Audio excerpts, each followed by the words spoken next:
Hello and welcome to Ginger Prime. My name's Brian, and if you're a returning subscriber, what's up, Soul Nation? Thanks so much for coming back and checking out this New World video.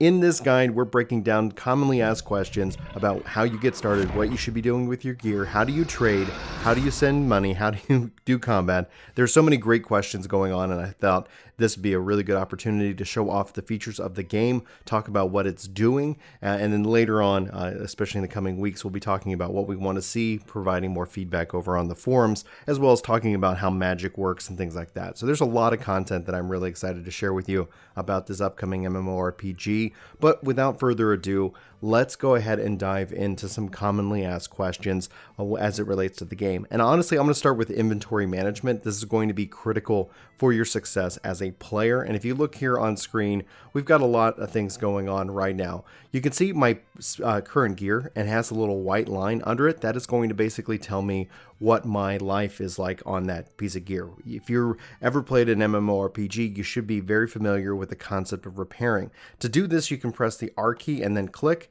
and it's going to then ask you to confirm to your repair, and it's going to tell you your cost.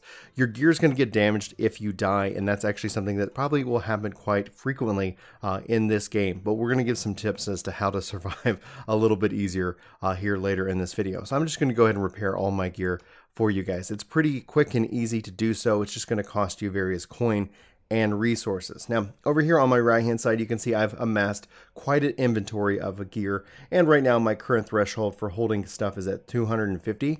You can also see over here I'm rated at a normal equipment load, and that is at 31 and 50. If I go ahead and equip something a little bit heavier, you can see that that pushes me up into the kind of the heavy squad. So it's going to tell me what I can and can't do in terms of movement. Heavy says while wearing heavy armor, your dodge is slow and your sidestep, it limits your mobility, but offers the best damage mitigation, where essentially if I go ahead and switch back to normal, Normal's going to say while wearing normal and white armor, your dodge is quick and it's a nice quick hop, and it offers good balance between protection. And if you're wearing light armor, your dodge is quick and you can roll to cover a lot of distance. Light armor tends to be less protective. And then encumbered is that if you're wearing things that are way too heavy, it's going to really slow you down and things like that. So you got to pay attention to your weight on your personal as well as your weight in your inventory. Now, overall, I've got a couple of weapons here that I am currently leveling, and we'll talk about more of that here in a little bit. But you can see here that I've got 2 hatchets, and I don't necessarily need 2 hatchets.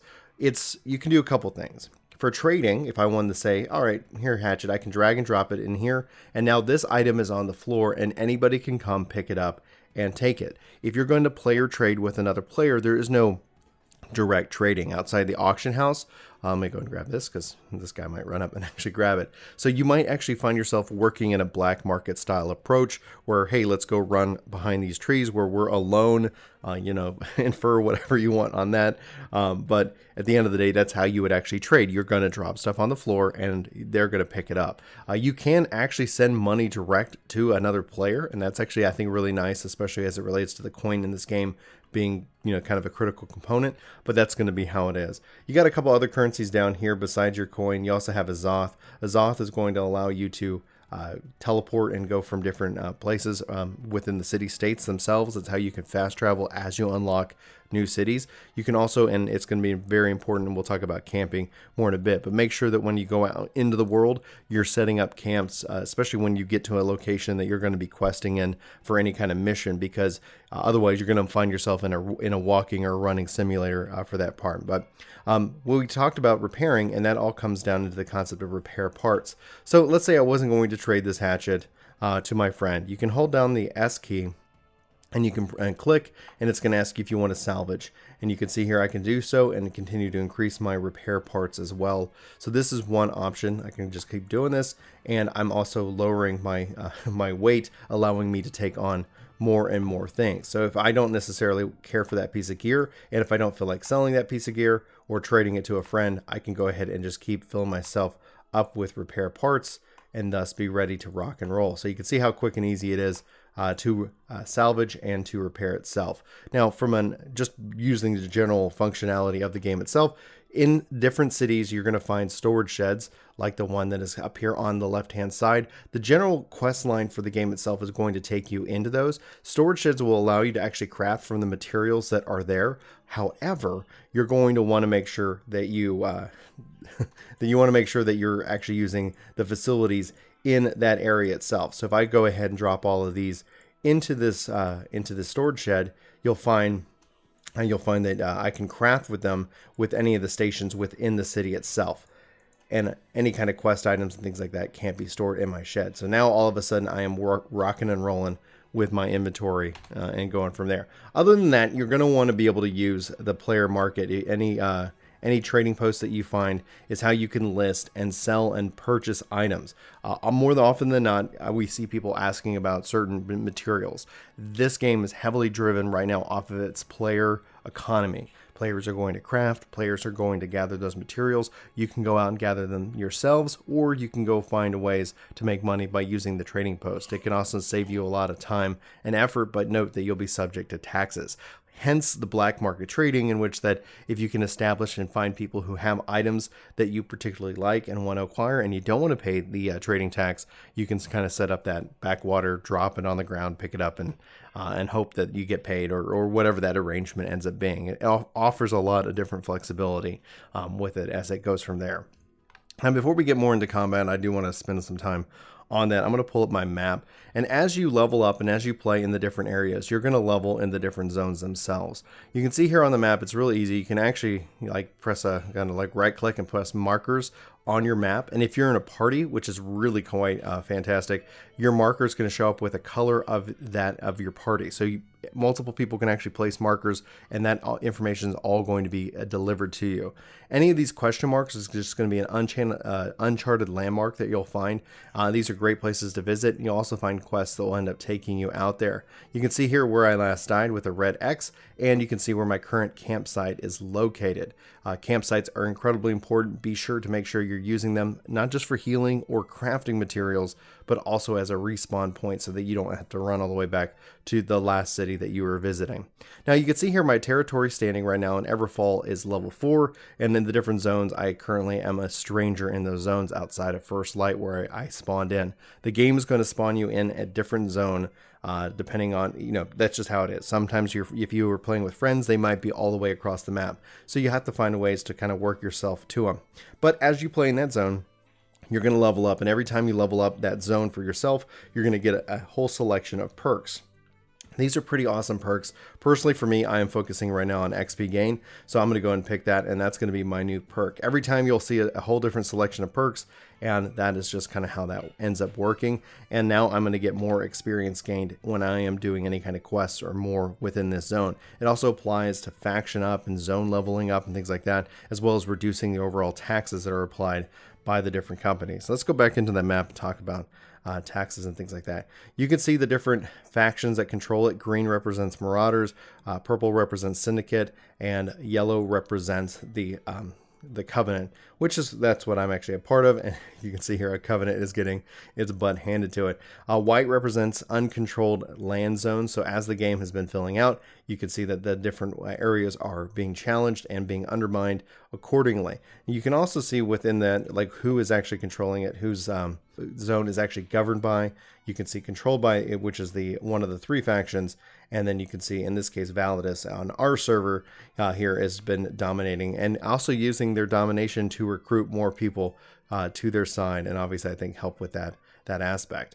All in all, this has been pretty straight up, and one of the things that you can also do on the map itself is also it's going to tell you kind of what kind of things you can find at different resource locations. Often people are like, hey, where can I find herbs? Where can I find hemp?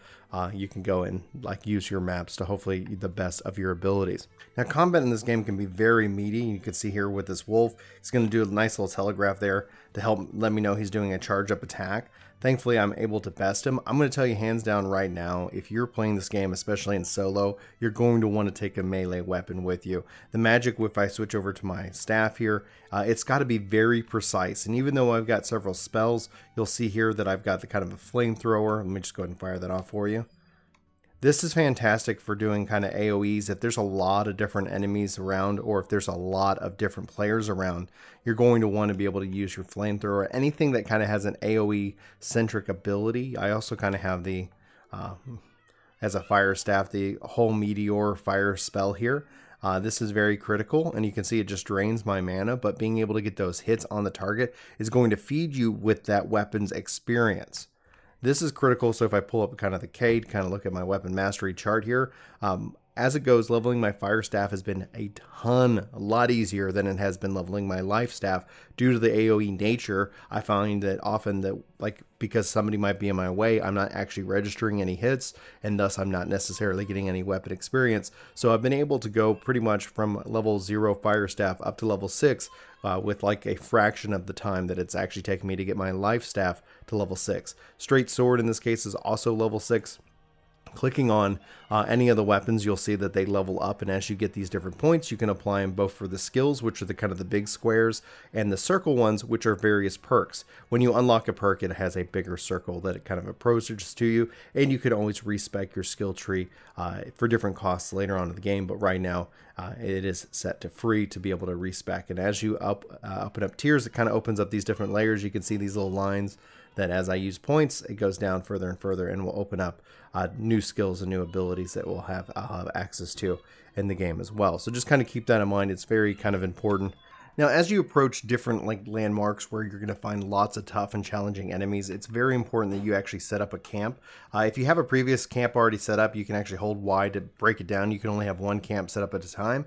And as long as you have the materials to camp, you can actually apply all these, and you're going to build your campsite. You can find wood and flint anywhere in the world, so just kind of keep that in mind. You can see here that by activating my camp, I now have a respawn point, and like if I hit T, it's going to heal me up much faster than my food buff currently has. So if you need to return to your camp, you can do that, as well as you can also craft here as well. But the most important thing is that respawn point. If you don't want this game to become a simulator in terms of walking, be sure to do that. Now, you can see here, I'm going to switch over to magic. I'm going to try to see if I can't help attack.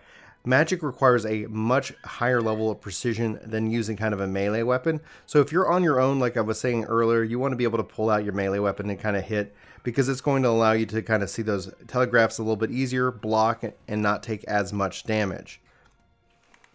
You can easily switch between weapons though. And you can see here, the problem right now with magic is it's still very physical. It's easier to do magic up close and personal than it is being far away. And thus finishing off the enemy, I finish off with the magic staff. So if you want to level up magic, I'd recommend maybe weakening them with a melee weapon, and then switching over to your staff mid-combat to be able to kind of power that up as well. Now let's go ahead and spend a little bit more time with the UI. If you go ahead and press, like in my case, I actually play with the controller. If you're interested, I have a controller guide configured for this game already. Link will be in the description below. But overall, you've got a couple of options here. Your game menu, if you get stuck anywhere, you can say unstuck or respawn as needed. I'd be sure to recommend making sure that New World devs get your feedback as well. Under your character menu, this is where as you level, you can apply your attributes to strength, dexterity, intelligence, focus, and constitution. What they do all applies. I've been obviously putting constitution to increase my overall health, but there's, like right now especially, there's really no wrong choice. I'm sure that we'll find some way of min-maxing out all the different things, but that's going to be where it is. Now overall, your level is going to unlock different milestones. If you click on view milestones, you can see what opens up. At level 15, you'll get a camping tier 2 and a third quick slot. Level 20 is going to be your earring slot and camping tier 3. Level 30 will be your third weapon slot and your second bag slot, thus increasing your overall carrying capacity. So they've got 50 up to 50 tiers here, but we've even seen stuff that says like level 65 and above. So we'll be sure to report as I continue to level and play the game. A journal is pretty basic and simple. If you played an MMO before, you've seen journals. You can pin various tasks and quests, and it's going to tell you what you're getting, what you've done, what you need to do to kind of complete it, and you can pin and unpin various different items that are going to show up on your right hand side of the screen right here. You only get 3 that you can actually show at any one time, so to kind of keep that in mind.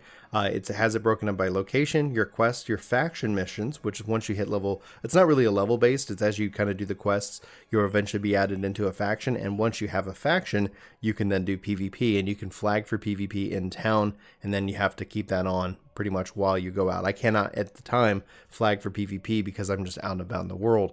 So when you have that PvP flag, you'll see kind of a red square kind of triangle diamond over their heads, letting them know they are flagged for PvP. And then you can see also their faction, whether they're Marauder, Syndicate, or Covenant.